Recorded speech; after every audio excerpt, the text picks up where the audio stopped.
Hey student, welcome to my YouTube channel. तो आज अपन बात करने वाले इस लेक्चर में कि रेस्पिरेटरी सिस्टम के बारे में। रेस्पिरेटरी सिस्टम में अपन बात करेंगे टाइप्स ऑफ रेस्पिरेशन और फेज ऑफ द रेस्पिरेशन। जो रेस्पिरेशन होता है उसके कौन कौन से टाइप्स होते हैं, एक्सटर्नल रेस्पिरेशन, इंटरनल रेस्पिरेशन किया तो उसकी अपन बात करेंगे। और फिर अपन बात करेंगे यहाँ पे इंस्पिरेशन और एक्सपिरेशन, यानी कि फेज ऑफ रेस्पिरेशन। जो रेस्पिरेशन प्रोसेस होता है कंप्लीटली फिजियोलॉजी होती है। रेस्पिरेशन की वो कौन कितनी फेज में होती है, 2 फेज में होती है। उसके अपन पार्टिकुलर जो फेज होती है अलग अलग उनकी अपन बात करेंगे, ठीक है। अपन डायग्राम के थ्रू भी समझेंगे कि जो इंस्पिरेशन होता है उसमें क्या होता है, एक्सपिरेशन होता है उसमें क्या होता है। और अपन बात करेंगे जो प्रेशर होता है, प्रेशर ग्रेडियंट, वो क्या होती है उसके ऊपर अपन बात करेंगे, ठीक है। तो पहले अपन बात कर लेते हैं रेस्पिरेशन होता क्या है। तो रेस्पिरेशन बेसिकली क्या होता है, प्योर ऑक्सीजन। क्या होता है, प्योर ऑक्सीजन गैस होती है, उसकी रिक्वायरमेंट होती है ह्यूमन बॉडी में मेटाबॉलिक प्रोसेस के लिए।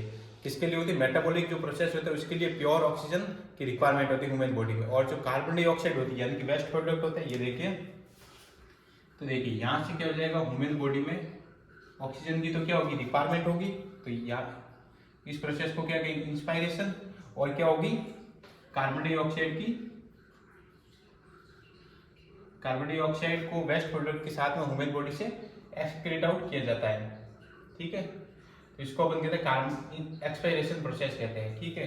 तो ये अपन बात करते हैं रेस्पिरेशन बेसिकली प्रोसेस ही क्या होता है, फिजियोलॉजी ऑफ रेस्पिरेशन क्या होता है उसकी अपन बात करते हैं। तो जो ह्यूमन बॉडी में क्या होती है, ऑक्सीजन की रिक्वायरमेंट होती है। तो क्या होती है, ह्यूमन बॉडी में oxygen take in and carbon dioxide given out, यानी कि ऑक्सीजन को अपन इनहेल करते हैं तथा कार्बन डाइऑक्साइड को ह्यूमन बॉडी से एक्सहेल करते हैं। उसी को अपन जो कंप्लीट प्रोसेस होता है उसी को अपन कहते हैं रेस्पिरेशन, यानी कि श्वसन कहते हैं, ठीक है।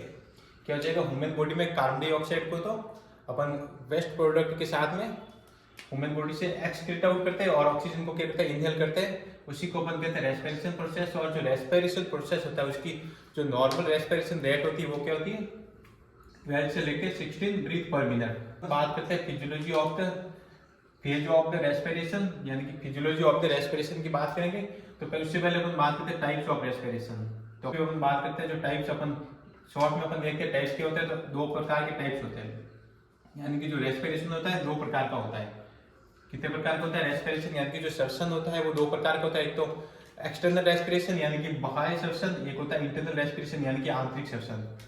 क्या हो जाएगा, बाह्य श्वसन, आंतरिक श्वसन, यानी कि एक्सटर्नल रेस्पिरेशन, इंटरनल रेस्पिरेशन होता है। अब एक्सटर्नल रेस्पिरेशन क्या होता है उसको अपन डायग्राम के थ्रू भी समझ सकते हैं। तो देखिए एक्सटर्नल रेस्पिरेशन क्या होता है कि एक्सचेंज ऑफ द गैसेज। कहते हैं एक्सटर्नल रेस्पिरेशन क्या हो जाएगा, exchange of the gases, carbon dioxide CO2 from lungs to the blood. ये देखिए exchange of the gases, oxygen and carbon dioxide between, किन किन के बीच में होता है, कार्बन डाइऑक्साइड तथा ऑक्सीजन का एक्सचेंज। तो देखिए लंग्स एंड ब्लड के बीच में होता है उसको तो कहते हैं एक्सटर्नल रेस्पिरेशन। और अगर यहाँ पे ब्लड एंड टिश्यू के बीच में होता है उसको कहते हैं इंटरनल रेस्पिरेशन। अपन डायग्राम के थ्रू यहाँ पे समझते हैं। इसके बाद में एक्सटर्नल रेस्पिरेशन या इंटरनल रेस्पिरेशन की अपन बात करेंगे। तो देखिए तो यहाँ पे अपन एक्सटर्नल एंड इंटरनल रेस्पिरेशन को समझते हैं। तो देखिए ये हो जाएगा, ये हो जाता है लंग्स। तो अपन ने ये वाला डायग्राम बात की थी एल्वियोली की, ठीक है। और इसमें अपन रेस्पिरेटरी मेम्ब्रेन वगैरह की बात कर चुके थे लेक्चर में। और ये हो जाएगा हार्ट अपने पास में, हार्ट के पॉट चैम्बर हो जाएंगे। और ये हो जाएगा टिश्यू, ठीक है। अब अपन बात करते हैं। तो देखिए यहाँ पे गैसों का एक्सटर्नल रेस्पिरेशन क्या होता है, इंटरनल रेस्पिरेशन क्या होता है, इस डायग्राम के थ्रू अपन समझते हैं। तो ये हो जाएंगे लंग्स और ये हो जाएगी कैपिलरीज, ब्लड कैपिलरीज ये वाला, ठीक है। ये क्या हो जाएगी, ब्लड कैपिलरीज, और ये हो जाएगा टिश्यू। तो देखिए एक्सटर्नल रेस्पिरेशन बेसिकली क्या होता है, exchange of the gases between the, जो गैसों का एक्सचेंज होता है कार्बन डाइऑक्साइड और ऑक्सीजन का किन के बीच में होता है, लंग्स तथा ब्लड, लंग्स तथा ब्लड कैपिलरीज के बीच में होता है। इसको तो कहते हैं एक्सटर्नल रेस्पिरेशन, एक्सटर्नल रेस्पिरेशन। और अगर किनके बीच होता है, ब्लड तथा टिश्यू के बीच में, ये हो जाएगा ब्लड यानी कि ब्लड कैपिलरीज तथा टिश्यू के बीच में, उसको कहते हैं इंटरनल रेस्पिरेशन, इंटरनल रेस्पिरेशन। तो ये अपने पास में कंप्लीट हो जाता है टाइप्स ऑफ रेस्पिरेशन। इसके बाद अपन बात करेंगे फेज ऑफ रेस्पिरेशन। तो इसमें कैसे करेंगे, जो गैसों का जो ट्रांसपोर्ट होता है, क्या होती है, गैसों का एक्सचेंज होता है वो बेसिकली क्या होता है, ये देखिए गैसों का एक्सचेंज कैसे होता है, high pressure to low pressure, high pressure to low pressure, ठीक है। बात करेंगे फेज ऑफ द रेस्पिरेशन। जो रेस्पिरेशन होता है उसमें कौन कौन सी फेज होती है, जो कंप्लीटली जो रेस्पिरेशन प्रोसेस होता है, श्वसन की जो प्रक्रिया होती है वो कितनी फेज में कंप्लीट होती है उसकी अपन बात करेंगे। जो रेस्पिरेशन होता है वो बेसिकली 2 फेज में कंप्लीट होता है, एक तो होता है इंस्पायरेशन, एक होता है एक्सपायरेशन। इसमें अपन कंप्लीटली फिजियोलॉजी की बात करेंगे, इंस्पायरेशन क्या होता है, एक्सपायरेशन क्या होता है उसकी अपन बात करते हैं, ठीक है। तो देखिए इंस्पायरेशन की अपन कंप्लीटली बात करेंगे। इंस्पायरेशन क्या होता है, इसमें बेसिकली क्या होता है कि जो गैसों का एक्सचेंज होता है, क्योंकि जो गैस एक्सचेंज होगी वो डिफरेंस के कारण होगी, क्योंकि जो प्रेशर का जो डिफरेंस होगा उनके बेसिस पर ही गैस का एक्सचेंज होगा। अब अपन मानते हैं कोई भी गैस होगी, जैसे ऑक्सीजन होगी या फिर कार्बन डाइऑक्साइड होगी। अब ट्रांसपोर्ट कैसे होगी, low pressure, high pressure to low pressure में गैस एक्सचेंज होती है, ठीक है। High pressure to low pressure में गैस का एक्सचेंज होता है। ये कौन सा ideal formula of the gas, जो गैसों का आदर्श फार्मूला होता है उसमें क्या होता है, जो कोई भी गैसेस होती है वो क्या होती है, हाई प्रेशर से लो प्रेशर में ट्रांसपोर्ट होती है, ठीक है। तो इसी फॉर्मूले के बेसिस पर अपन एक्सचेंज ऑफ द गैसेस यानी कि फेज ऑफ द रेस्पिरेशन की अपन बात करेंगे। तो जो अपन इंस्पायरेशन फेज की बात करें, इंस्पायरेशन में क्या होता है, ऑक्सीजन गैस होगी वो क्या होती है, इनहेल होती है ह्यूमन बॉडी में। क्या होती है, कोई ये देखिए ऑक्सीजन गैस होगी, ऑक्सीजन ये क्या करेगी, ह्यूमन बॉडी में एंटर करेगी। ह्यूमन बॉडी में एंटर करेगी, कहाँ तक जाएगी, लंग्स में जाती है। इसको तो कहता है इंस्पायरेशन प्रोसेस। और एक्सपायरेशन बेसिकली क्या होता है कि जो ह्यूमन बॉडी में वेस्ट प्रोडक्ट होते हैं कार्बन डाइऑक्साइड वगैरह, वो क्या होगी, ये देखिए कार्बन डाइऑक्साइड,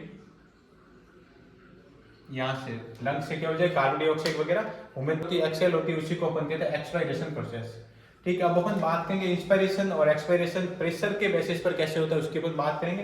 तो देखिए कोई भी गैसेज जो कि इंस्पायरेशन में अपन कंप्लीटली बात करें इंस्पायरेशन में, तो देखिए गैसों का जो एक्सचेंज होता है कैसे होगा, देखिए जो एटमॉस्फेरिक प्रेशर होता है, एटमॉस्फेरिक प्रेशर क्या हो जाएगा, हाई। एटमॉस्फेरिक प्रेशर हाई होगा। और इंट्रापल्मोनरी प्रेशर क्या होता है, जो लंग्स के इनसाइड द लंग्स में जो प्रेशर होता है उसको कहते हैं इंट्रापल्मोनरी प्रेशर। तो इंट्रापल्मोनरी प्रेशर क्या हो जाएगा, कम हो जाएगा।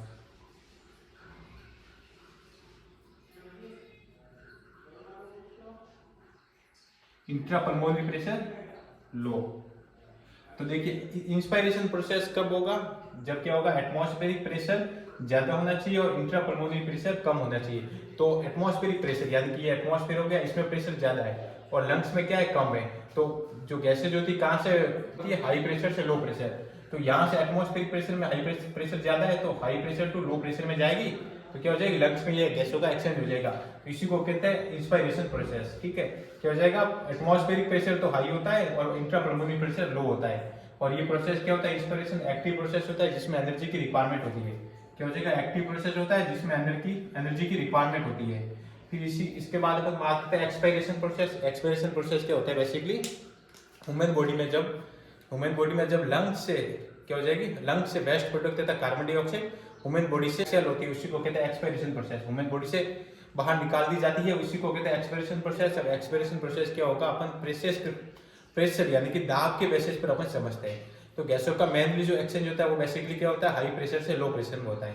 अब हाई प्रेशर से लो प्रेशर में तो अपन सीधा समझते हैं कि इंट्रापल्मोनरी प्रेशर क्या हो जाएगा, एक्सपायरेशन के लिए ज्यादा हो जाएगा और एटमॉस्फेरिक प्रेशर क्या हो जाएगा, कम होगा। तभी प्रेशर से लो प्रेशर में, हाई प्रेशर से लो प्रेशर में, यानी कि इंट्रापल्मोनरी प्रेशर ज्यादा और एटमॉस्फेरिक प्रेशर कम होगा, जिसके कारण जो गैसेज है कार्बन डाइऑक्साइड तथा वेस्ट प्रोडक्ट वो क्या हो जाएंगे, लंग्स से एटमॉस्फेयर में ट्रांसपोर्ट हो जाएंगे, एक्सचेंज हो जाएगा। उसको अपन कहते हैं एक्सपायरेशन प्रोसेस।